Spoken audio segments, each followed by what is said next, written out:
யோபு அதிகாரம் 31. என் கண்களோட உடன்படிக்கை பண்ணின நான் ஒரு கன்னிகையின் மேல் நினைப்பாய் இருப்பதெப்படி? அப்பொழுது உன்னதங்களிலிருந்து தேவன் அளிக்கும் பங்கும் உன்னதத்திலிருந்து சர்வ வல்லவர் கொடுக்கும் சுதந்திரமும் கிடைக்குமோ? மாறுபாடானவனுக்கு ஆபத்தும் அக்கிரம செய்கைக்காரருக்கு ஆக்கினையும் அல்லவோ கிடைக்கும். அவர் என் வழிகளை பார்த்து என் நடைகளை எல்லாம் எண்ணுகிறார் அல்லவோ? நான் மாயையிலே நடந்தேனோ?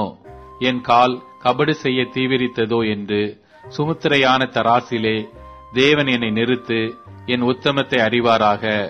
என் நடைகள் வழியை விட்டு விலகினதும் என் இருதயம் என் கண்களை பின் தொடர்ந்ததும் ஏதாகிலும் ஒரு மாசு என் கைகளில் ஒட்டி கொண்டதும் உண்டானால், அப்பொழுது நான் விதைத்ததை வேறொருவன் புசிப்பானாக.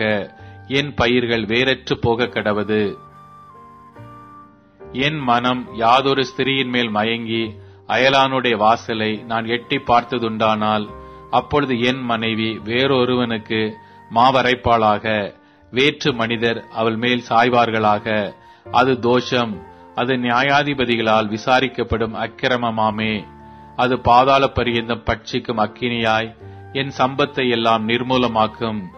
என் வேலைக்காரன் ஆனாலும் என் வேலைக்காரி ஆனாலும் என்னோடு வழக்காடும் போது அவர்கள் நியாயத்தை நான் அசட்டை பண்ணி இருந்தால், தேவன் எழும்பும் போது நான் என்ன செய்வேன்? அவர் விசாரிக்கும் போது நான் அவருக்கு என்ன மறு உத்தரவு சொல்லுவேன்? தாயின் கற்பத்தில் என்னை உண்டு பண்ணினவர் அவளையும் உண்டு பண்ணினார் அல்லவோ? ஒரே விதமான கற்பத்திலே எங்களை உருவாக்கினார் அல்லவோ? எளியவர்கள் வாஞ்சித்ததை நான் கொடாதிருந்து விதவையின் கண்களை பூத்து போக பண்ணி, தாய் தகப்பன் இல்லாத பிள்ளை என் ஆகாரத்தில் சாப்பிடாமல் நான் ஒருவனாய் சாப்பிட்டதுண்டோ? என் சிறு வயது முதல் அவன் தகப்பனிடத்தில் வளர்வது போல என்னோடே வளர்ந்தான். நான் என் தாயின் கற்பத்திலே பிறந்தது முதல் அப்படிப்பட்டவர்களை கையிலாக கொடுத்து நடத்தினேன்.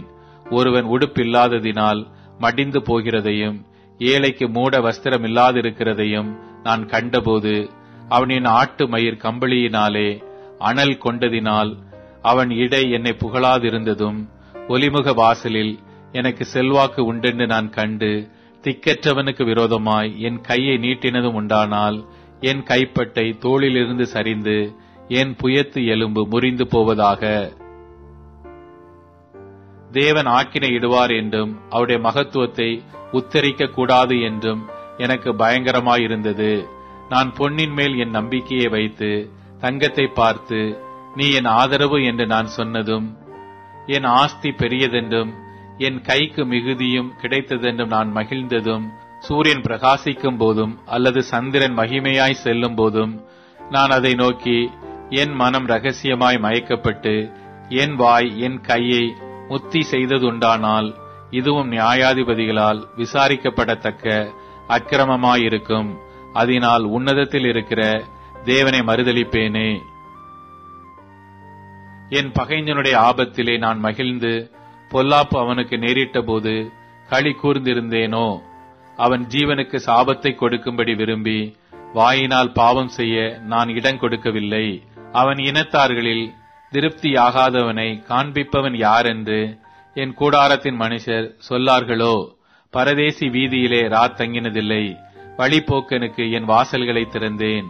நான் ஆதாமைப் போல என் மீறுதல்களை மூடி என் அக்கிரமத்தை என் மடியிலே வைத்தேனோ?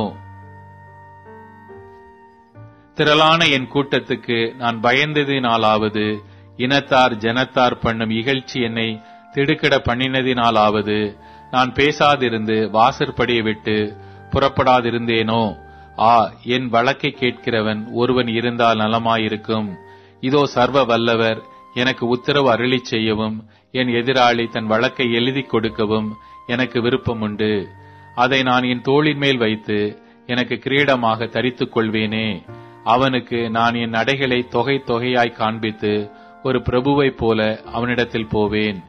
எனக்கு விரோதமாக என் காணி பூமி கூப்பிடுகிறதும் அதன் படைச்சால்கள் கூட அழுகிறதும் கூலி கொடாமல் நான் அதன் பலனை புசித்து பயிரிட்டவர்களின் ஆத்துமாவை உபத்திரவப்படுத்தினதும் உண்டானால், அதில் கோதுமைக்கு பதிலாக முள்ளும் வார்கோதுமைக்கு பதிலாக களையும் முளைக்க கடவது என்றான். யோபின் வார்த்தைகள் முடிந்தது.